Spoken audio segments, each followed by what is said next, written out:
Okay, so why oil? Oil has been in demand ever since it's been used for energy and in vehicles, in aeroplanes and for transportation. And China and India are getting richer and richer. Millions of people are coming in from the countryside, living in the cities, and then they're all wanting to get vehicles, to have power to their homes, and they consume more things, but they're becoming consumers in the world, consuming plastic goods, etc. And as most plastic goods have some kind of oil in them, it gets used up even quicker. So oil, it's the most traded commodity in the world. So therefore, it's got very fluid markets. It's easy to come in and out of the markets, trading it. It's the most stable of commodities, so it can be used. It's pretty indiscretionary, so you basically have to use it for transportation and things like that. It powers the entire world. Other products can be used instead for building, say, in timber and steel. You could use different materials, but oil is pretty much the only thing you can be using to power vehicles, transportation, things like that. It's also pretty recession-proof in that you might have a hit to the oil price when there is a recession and things, but generally people will still need to get to work, still need to drive to the shops, etc., and so oil will continually be being used. It's financialised. Do you not think the electrical cars might make a dent in that market? Not really, not in the long term, because the USO has discovered huge reserves in the Back and Bacon and stuff in North Dakota and things, and this means it's fairly cheap oil, and now they've got their energy independence. They haven't signed up to the Kyoto Energy Agreement, so they're not going to give up their energy independence for a green agenda, basically. So for the next several decades, I think we'll still be using oil in fairly large quantities. It's a financialised asset, i.e. the financial managers see it as a form of currency. I mean, you're not going to go into your local supermarket and pay for goods with oil, but you could use it as a kind of currency to buy goods and trade for other products. It's a relative safe haven commodity as well, which means in times of panic and things, the money will fly out of stocks generally and into things like oil. For portfolio diversification, a good portfolio will contain a mixture of stocks, bonds, possibly mutual funds, etc., and a good commodity like oil or gold. If you have a good commodity like oil in your portfolio, generally it prevents it from being so volatile. So when the stock market tanks, the oil either doesn't tank or it potentially even goes up.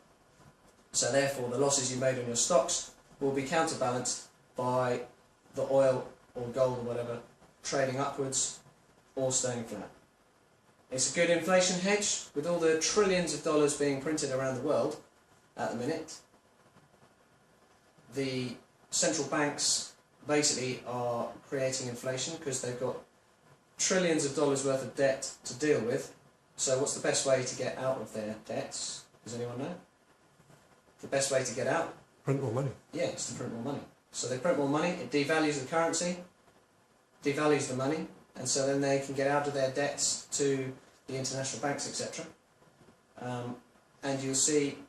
Yes. Yeah, can I just ask, are you teaching us to invest in a portfolio of assets here then, or is it just going to be oil? No, just oil. This is just oil. Okay. We're not looking at... So when you're talking about portfolio diversification... If you have a portfolio yourself, you want to put something like commodities into it. You don't necessarily need to have... In fact, you don't necessarily need to have a large portfolio of different assets. If you look at Warren Buffett, he always says, don't diversify, specialise in what he, if you know what you're getting So into. you're going to teach us to get rich just with oil? Basically, you could use it for other products, but the thing is, you really want to do it in oil because, or in another commodity, but oil is a really good one because it's a bit more stable to do it in. And you're not going to get price movements like in stocks. Stocks can drop 50% in a day, but you're not going to get that kind of movement in oil. Yeah, so it's a good. Also, it's a good protection against currency fluctuations. So you got when your currency flies one way or the other against the dollar, you've got yourself in oil. So you've basically bought yourself in at a certain position to protect yourself. It's a safe haven. So in times of trouble or stress, if you get someone declaring war on someone, or you go have a terrorist attack, like another 9/11, there's a flight to safety of assets. So everything will generally fly out of things like stocks and into relative safe haven things like oil, as it's an actual product that can be traded, bought and sold, unlike stocks which are not actual things you can hold. Oil helps cushion against fluctuations in financial assets. It acts as a kind of insurance. So, supply and demand. Oil is subject to supply and demand pressures just like any other commodity. So when there's more cars driving on the roads, there's going to be more oil being consumed. So either they need to pull more oil out of the ground, or if they can't do that, then the price of oil will go up. And with India, China and Russia all becoming industrialised nations, millions more people getting on the roads,